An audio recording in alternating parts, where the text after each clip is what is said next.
I think it's pretty safe to say that the future of the Star Wars franchise seems to be quite expansive, not just with their books, novels, comics, and video games, but also let's not forget about their new live-action and animated Star Wars TV series to arrive on Disney+, as well as their new Star Wars trilogy, also known as the fourth Star Wars trilogy of films, that will actually be released in the next couple of years by Disney and Lucasfilm. This is Mike Zero. Make sure to subscribe if you are new to the channel for future Star Wars content. Now, the thing about Disney and, of course, Lucasfilm is that they really want to create change for the Star Wars fandom.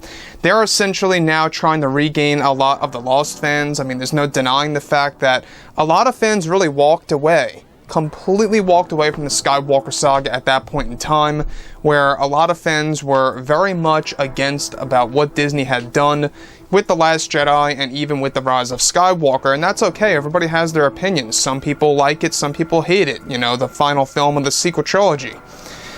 However, when we look at everything that Kathleen Kennedy has done, she really has derailed the franchise by choosing Rian Johnson to direct and write The Last Jedi.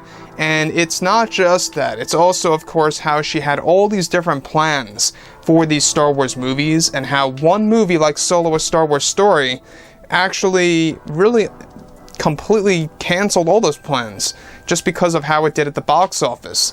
She was pretty much, put in a position where she had to cancel 10 years worth of Star Wars spin-off films.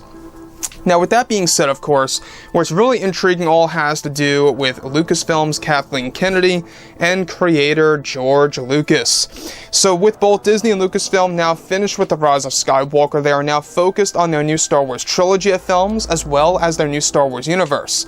Currently, Bob Iger and Bob Chapek are hard at work on developing a major plan to reunite the Star Wars fans around the world to create a better and brighter future for the Star Wars fandom.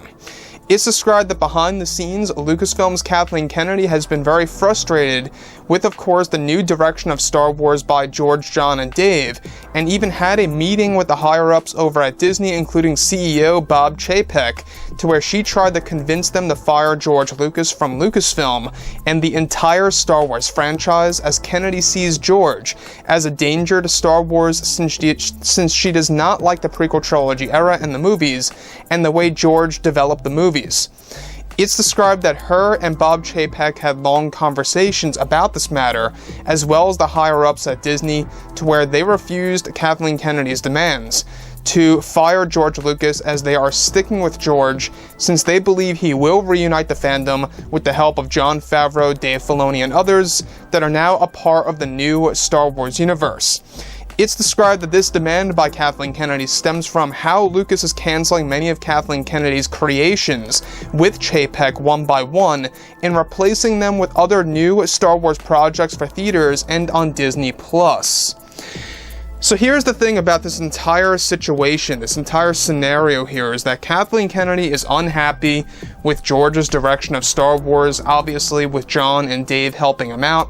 She doesn't like that. She doesn't like the success that they are aiming for, and she most certainly does not like the fact that a lot of her projects are still being canceled one by one. Let's not forget that Kennedy, before Solo: A Star Wars Story released, she had tons of movies, tons of TV shows lined up that are now being canceled. It takes a lot of time to get them out of the way, in order to put new ones in.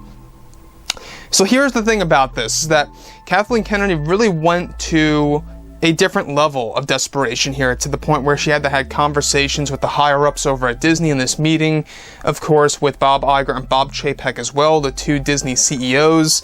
Iger, of course, being the temporary CEO, but they refused her demands because they know that George, John, and Dave are going to do the right thing.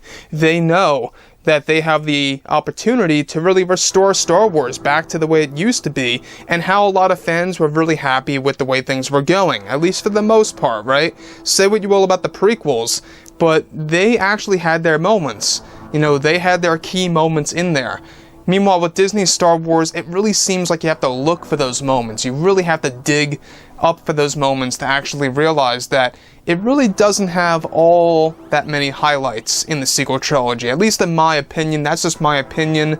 If you guys say otherwise, that's perfectly fine. Now, here's the thing about this, is that we do know that Kathleen Kennedy only has control, creatively speaking, over 2 Star Wars projects, that of course being the Leslie Headland Star Wars TV series and the Untitled animated TV show.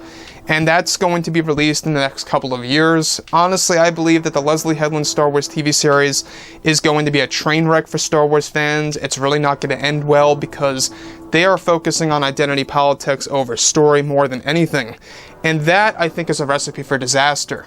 So, with that being said, guys, drop a comment below. Let me know what you think about all of this in the comments. And if you guys did enjoy the content for today, do make sure to drop a thumbs up on this video to support the channel. I thank you all so very much for the kind support, and I'll catch you guys next time.